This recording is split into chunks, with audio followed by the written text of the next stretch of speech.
Obligation is understood as man as an end in himself or himself, autonomous and universalizable. Obligation for the human person is something one's reason elects and his or her goodwill owns imply as something she ought to do. Obligation is simply a must, a categorical imperative, or a duty that is defined by reason as doable for man's volition and therefore should be carried out by the human person. In this scene, man as an end in himself or himself means the obligation cannot be passed on the others. That is, if confronted by the particular situation, the human person, in his or her integrity as reason and goodwill of oblige to do his or her duty as the agent of action. As a person who's doing the action, we should be responsible for our own action. Hindi pwede isisi sa ibang tao yung nagawa natin. We should have to take our responsibility.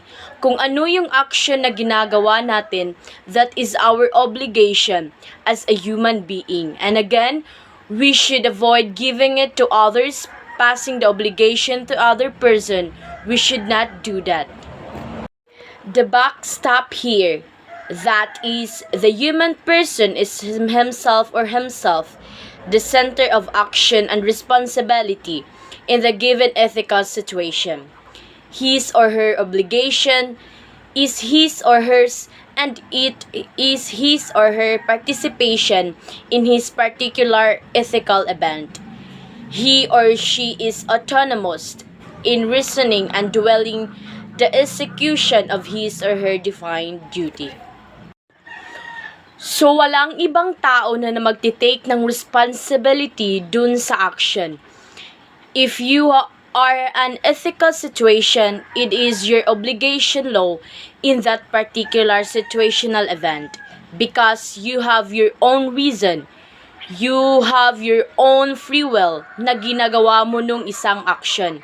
At the end of the day, you have to take responsibility. Man as an end in himself, conjoined with this responsibility to reach for duty that is universalizable, necessarily demands that other human persons ought to be treated not as instruments in the execution of what one should do that, but as fellow reasonable beings, ends in themselves. They are reasonable human beings too, before whom the self stands accountable. We have to think the universal. We have to think as a whole. Kung ano yung magiging outcome ng gagawin natin, that way, when we execute our action, madidetermine mo na what will be the outcome to your fellow human being. And you should be accountable for those actions, not just for the action itself, but also for the consequences of the same action.